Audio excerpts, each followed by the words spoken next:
Bom dia, pessoal, começando mais uma aula de geografia, certo? Vamos estudar hoje a página 255 do livro didático, tá bom? A poluição atmosférica, e a gente vai ver até a página 262, tá bom, gente? Apesar de ser muita página, tem pouca coisa para a gente responder. A maioria são questões orais que a gente vai ver na aula ao vivo, vai discutir sobre elas, e tem alguns textos que a gente precisa dar uma olhada, tá bom? Então a gente começa na página 255, a poluição atmosférica ou poluição do ar, tá? Mesma coisa. E aí a gente vai ver, por exemplo, ó, você já ouviu falar, você já ouviu falar em poluição atmosférica? É a alteração das características do ar causada pela presença de diferentes gases e partículas sólidas e líquidas. Nas cidades, a poluição atmosférica é em geral causada por automóveis, ônibus, caminhões e indústria. Os veículos automotores e as indústrias liberam gases que poluem o ar, prejudicando as condições de saúde da população. Esses gases podem causar é, Esses gases podem causar nas pessoas problemas respiratórios, irritação nos olhos e na garganta, e em longo prazo câncer e outras doenças, tá? Então vamos lá. A gente vai ver, lembrando que a gente vai ver isso mais detalhado, o texto e todas as questões na aula ao vivo, tá, gente? Só pulando aqui de forma mais rápida para o vídeo não ficar muito longo, tá bom? Mas na aula ao vivo a gente lê com mais calma e discute essas questões, tá bom? Aí nós temos a primeira questão aqui, gente, é bem simples, ó. Contorne o desenho do meio de transporte que não causa poluição atmosférica. Depois faça uma pesquisa sobre o benefício de uso desse meio de transporte. Qual desses três transportes aqui, gente, não causa poluição do ar, tá? Você vai circular ele, depois você vai fazer uma breve pesquisa sobre os benefícios do uso desse meio de transporte. E aí vocês podem até responder aqui na frente, não tem problema, tá? Não tem linha aí abaixo, mas não precisa colocar muita coisa, tá, gente? Coloca aqui do lado, aqui na frente, aqui do lado, tá? O benefício sobre o transporte que você circular, um desses três, tá bom?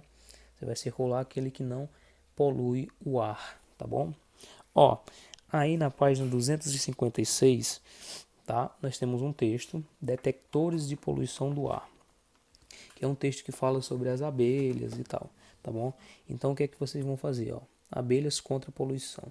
Vocês sabem que as abelhas têm um papel muito importante na questão do ar que a gente respira, tá, gente? Elas que fazem, digamos assim, esse trabalho de filtrar o ar sobre as flores, enfim, ela tem um papel bem importante, tá?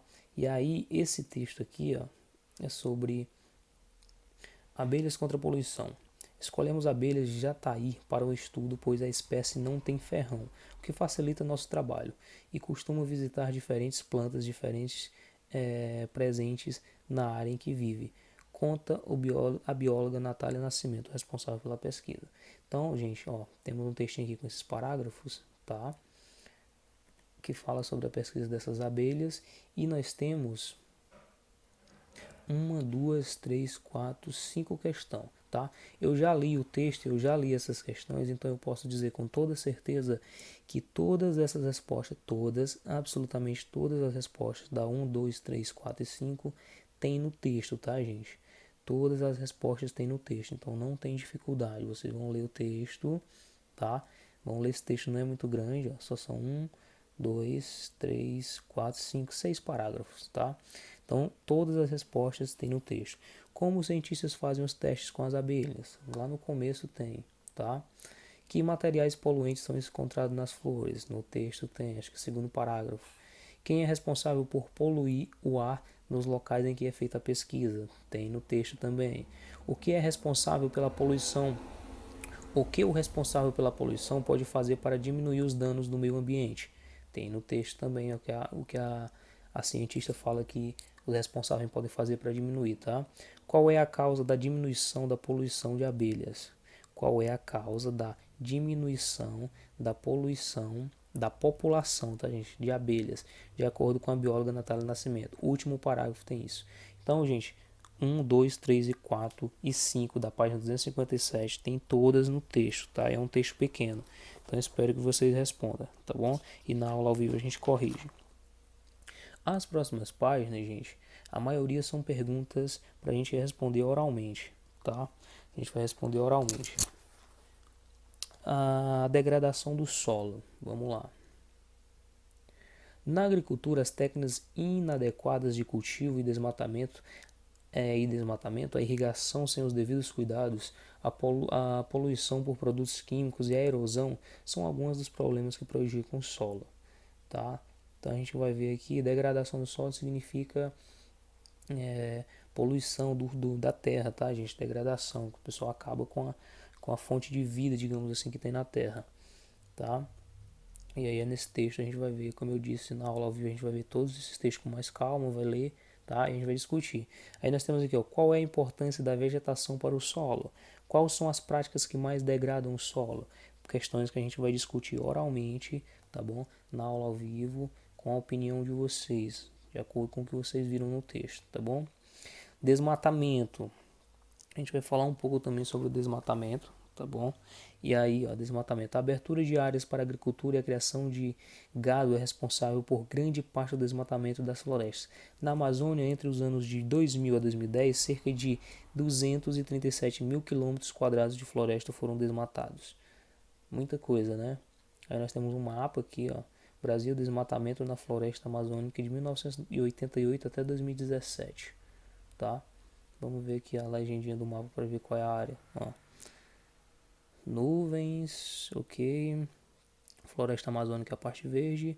Áreas desmatadas, tá bom? São essas roxas e as amarelas, tá? E limite da Amazônia brasileira, tá? Esse aqui é o limite aqui pra cá, já não é mais brasileiro, tá? Vamos lá. Aí temos mais duas questões orais também para fazer. Ó. Aponte no mapa as áreas de desmatamento. Elas fazem parte de que estado brasileiro? A gente vai ver isso. Como podemos relacionar o desmatamento com as atividades agropecuárias? Como podemos relacionar o desmatamento com as atividades agropecuárias? Vamos discutir isso também na aula ao vivo, tá? Aí nós temos a poluição da água, tá, gente? Página 260, ok? Você mora em uma cidade grande? Se morar, já deve ter visto um rio poluído. Em muitos lugares, com o crescimento das cidades e das indústrias, os seres humanos não se preocupam em evitar a poluição dos rios. Então, com certeza vocês já viram alguns rios poluídos, tá? Uma pessoa fazendo uma limpeza aqui, tanto os rios como os mares, tá? E aí nós temos duas questões também. A primeira é pessoal, a outra é uma pesquisa que vocês vão fazer, tá bom? Ó, quais são as principais causas da contaminação dos rios, córregos e oceanos? É uma questão oral que a gente vai responder, mas tem essa resposta aqui no texto, tá, gente? Então, vocês leiam o texto e a pergunta quando for na aula ao vivo, vocês já vão estar sabendo e aí a gente vai poder discutir isso, tá certo? A 8 diz o seguinte, ó. Faça uma pesquisa sobre a água dos rios, córregos ou do mar na região onde você vive. Ela está limpa ou poluída? Escreva o que você descobrir em uma folha de papel sulfite e acrescente alguma foto ou desenho. No dia marcado pelo professor, apresente o trabalho aos colegas. Ok, essa parte do papel sulfite apresentar aos colegas, infelizmente a gente já sabe que não é possível. Mas vocês podem fazer a pesquisa sobre córregos, rios, córregos ou mar na região onde você vive, certo? Pesquisar aqui alguns rios daqui da região. Aí vai dizer se algo está limpo ou está sujo. Você pode pesquisar sobre rococó, enfim, tá? E aí vocês podem escrever numa folha de papel mesmo, tá, gente? Que foi que vocês descobriram. Pode colocar numa folha de papel mesmo, que foi que vocês descobriram sobre esses rios, tá? E aí se você quiser tirar a foto também, enfim, como eu já falei, com essa questão de tirar, de imprimir foto é um pouco mais delicado, porque muita gente não tem impressora, então não é obrigatório. Mas se você quiser deixar a sua pesquisa mais interessante, pode colar aí na folha do seu caderno também, tá? E aí na aula ao vivo você mostra pra gente como foi que ficou, certo? Porém, se não der para fazer a foto, faça pelo menos a pesquisa e diga como é que você acha, o que você encontrou sobre os rios, tá? Sobre córregos, rios e o mar aqui da nossa região, ok? E aí nós temos aqui, ok, os rios que um dia foram limpos, tá?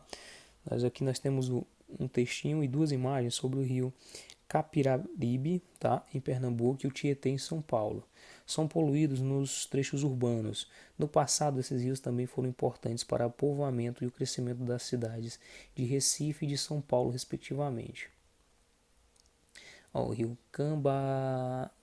Capibaribe, em Recife, Pernambuco, entre os anos de 1880 e 1885, tá? Questão de 5 anos.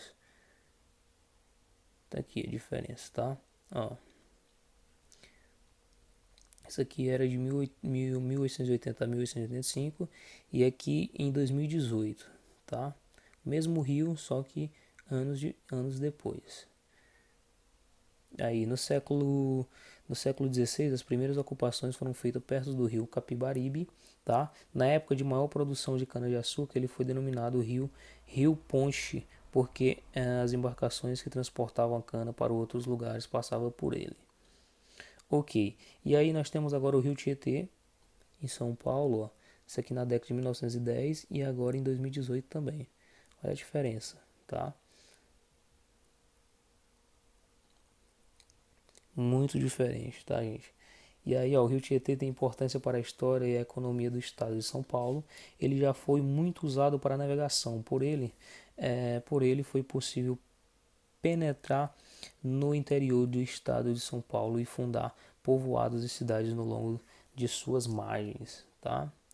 E vamos ver aqui o que pede para a gente fazer. Compare a foto do rio Capibaribe entre os anos de 1880 e 1885 com a foto de 2018. Depois preencha o quadro abaixo com a semelhança e a diferença entre elas. Tá, então, gente, nessa questão 1 a gente vai comparar só o rio Capibaribe, tá? De Recife, a gente não vai comparar o Tietê. Ó, o rio Capibaribe entre os anos de 1880 e 85 com a foto de 2018. Então vocês vão comparar esse rio aqui, ó. Essa primeira imagem aqui, ó. Isso. Essa daqui, certo? Vamos comparar essa imagem aqui de 1885 com essa de 2018, ok? E aí lá naquele quadro, a gente vai colocar aqui as semelhanças que ainda tem entre uma imagem e outra, tá? A imagem de 1880 com a de 2018. Quais são as semelhanças que ainda tem? Coloca aqui. Quais são as diferenças? Coloca aqui também, ok? Só observar a imagem e ver o que, é que tem de diferente e o que, é que tem de igual ainda. De igual não, de parecido, tá? E aí a questão 2 a gente vai responder oral também, tá? Por que é importante preservar os rios como o Capibaribe e o Tietê? Qual a importância desses rios preservados? Tá? A gente vai discutir isso na aula ao vivo. Imagine como seria o rio Capibaribe ou o rio Tietê atualmente sem poluição. Depois desenhe no caderno a paisagem que você imaginou. Tá, gente? Então é simples, tá? Vocês vão imaginar, de acordo com as imagens que vocês viram aí, vocês imaginam como é que seriam esses rios sem poluição nenhuma, tá? E aí vocês vão desenhar aí no caderno de vocês a imagem que você imaginou, tá? A imagem que você pensou na sua cabeça de como ele estaria agora sem poluição nenhuma, tá bom, gente? E é isso. São essas páginas que a gente vai fazer. Como eu disse na aula ao vivo, a gente vai discutir os textos um pouco melhor, mais devagarinho, tá? Com mais atenção. E aí vamos discutir todas as questões que tem orais para a gente discutir, ok? Com a opinião de vocês e tudo, para a gente aprofundar esse conteúdo, ok? Então vamos lá, mãos à obra. Tchau, tchau. Até a aula ao vivo.